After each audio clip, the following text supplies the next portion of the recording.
Hi guys. Malakas naman ang hangin. Ito, number 10. Hi, say hi. Hello. Mamang driver.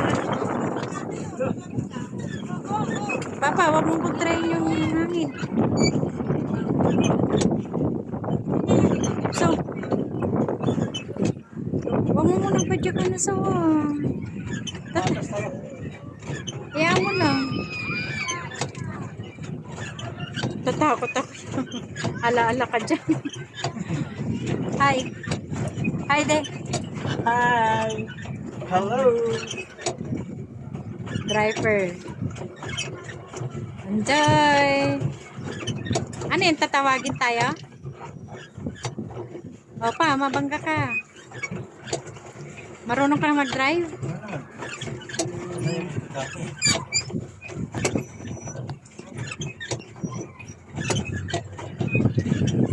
Paano yung ano pa? Yung nakaharap sa atin? 10 meters. Ha? 10 meters. Anong klase ka? Saan ka ba? Ay, wala rin. Ha? Yung isa.